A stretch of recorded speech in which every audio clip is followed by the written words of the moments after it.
نئی جماعت بنا لی ہے، گڈ لک. اچھا ہے، زیادہ جماعتیں ہونی چاہیے. میں تو اچھا ہے.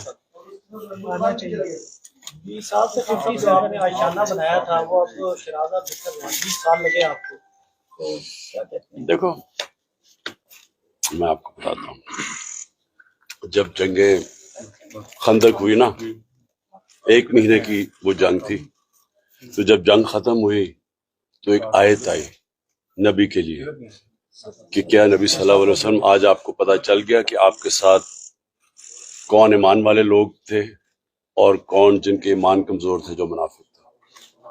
تو یہ تو ایک قسم کا اللہ نے کہا کہ یہ تمہارے لیے جو جنگ، یہ مشکل حالات ہیں، اس کے اندر آپ کی اصل ٹیم نکل گئی. کون جن کے ایمان کمزور. چودھری پرویز لائی کی رہائی پھر ممکن نہیں ہوئی. 3 MP کے تحت ان کو نظر بند کر دیا گیا، اس پہ کیا کہنا؟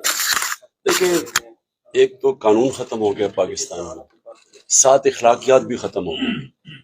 یعنی کہ آپ قانون توڑتے ہیں تو کوشش بھی نہیں کرتے بتانے کے لیے کہ طاقتور قانون توڑا. یعنی اتنی ہٹ دھرمی سے قانون توڑا جاتا ہے اور طاقتور اپنی طاقت دکھا کے بتاتا ہے کہ یہاں جو میں کہتا ہوں وہ قانون ہے. تو پرویز الہی جو سٹینڈ لے گئے ہیں، میں تو سلام کرتا ہوں کہ اس عمر میں جس طرح کی ان کو مشکلات کی سامنا کرنا پڑا، جس طرح رکھا گیا جیل میں، تو میں تو حیران ہوں کہ ہمارے جن کو میں سمجھتا تھا اپنی پارٹی میں نظریاتی ہیں، وہ ایسا پریشر نہیں لے سکے، اور جو باہر سے آئے ہیں پارٹی کے، وہ اس طرح کا سٹینڈ لے گئے ہیں. میں تو سلام کرتا ہوں. اچھا خان صاحب، اگر 90 دن میں انتخابات نہ ہوئے تو کیا اسٹریٹجی ہوگی آپ؟ دیکھیں، ہماری اسٹریٹجی کیا ہوتی ہے؟ 14 مئی کو سپریم کورٹ الیکشن اناؤنس کرتا ہے آئین کے مطابق، حکومت اس کی پرواہ نہیں کرتی.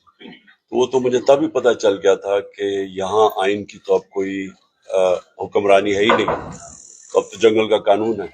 تو اب جنگل کے قانون میں جو مرضی چاہے کر دیں گے. لیکن اس سے ہوگا کیا؟ الیکشن جب بھی ہوگا تحریک انصاف جیتے گی.